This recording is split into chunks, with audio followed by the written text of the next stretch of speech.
So in today's lecture, we're actually going to finish up our discussions of scattering theory. We've gone through several examples now, and I'd like to combine them all together into a discussion of what you could expect in general, so that you will then know how to analyze any case of scattering theory.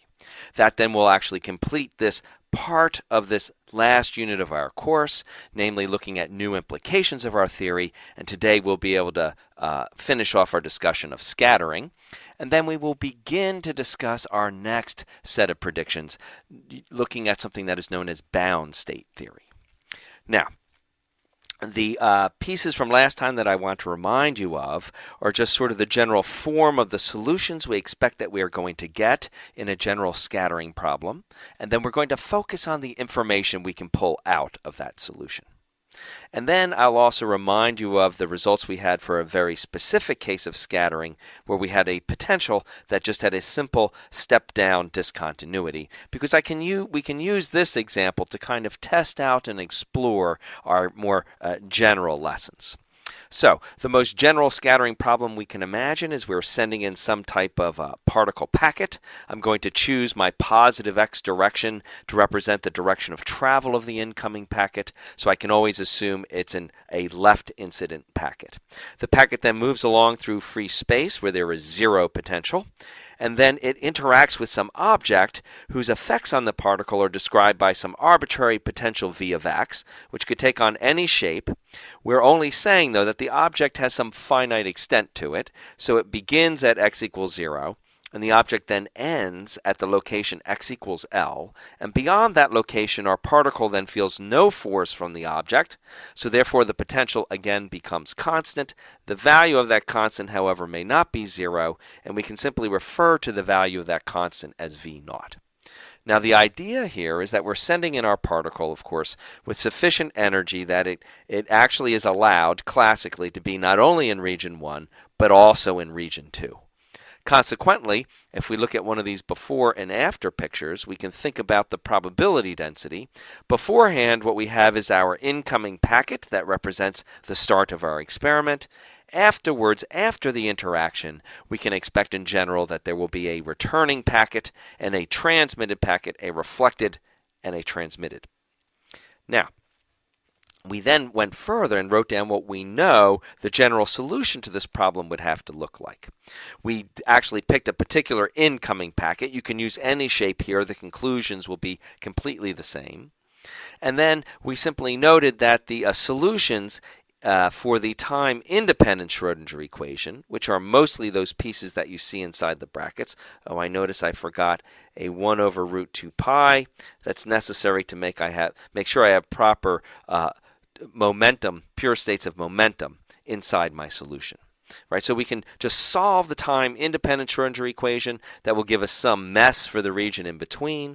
For the region on the right, there can be only an outgoing wave.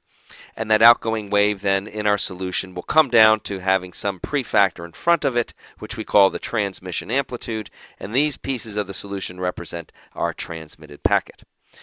In the region x less than 0, I actually have two different contributions. I have this, which represents my rightward traveling incoming wave. I then have my leftward traveling reflected wave, which I'm calling psi sub r, and the number that ends up in front of it is called the reflection amplitude. And the idea is we get some wave function with some arbitrary normalization. We pull out all of the normalization constants and use those to help us construct this incoming set of amplitudes, so that we always make sure to make the prefactor on the incoming wave 1, so that this really is a reflection and transmission amplitude relative to that incoming amplitude. And of course, the final piece is the usual time dependence of my wave function. Great, so that's our general case. Falling into this pattern was the results for a specific case that we had looked at, this simple step-down potential. It follows exactly the same pattern as we have up here, except you'll notice that the change in potential in our specific case isn't extended over a range from 0 to L, but all occurs exactly at a single point here at the origin where I have this discontinuity. Consequently, my solution follows exactly the same form that I had up above, except now there's no in-between. Oh, this is x greater than 0. There's no in-between region, actually. There's just the solution on the left and the solution on the right. It has exactly the same form as before, except that the prefactors we had specific values for, which in this case was the difference of momenta over their sum. That represents the reflection amplitude for this case, and the transmission amplitude for our specific case was twice the first momentum over the sum of momenta. The only other subtle difference was notational. We happen to call these waves psi plus for the positive traveling wave, psi minus for the backward traveling wave. Now we know these are really just the incoming and reflected waves. And finally, we called this psi greater than or equal for the transmitted wave. We then, having written this down, we actually carried out an analysis of the behavior of this particular solution. The two sets of key conclusions that we came to are as follows. First, we looked at where and when our various packets appear. What we found was that that positive wave was just a standard wave packet that comes in and hits the origin at time t equals 0.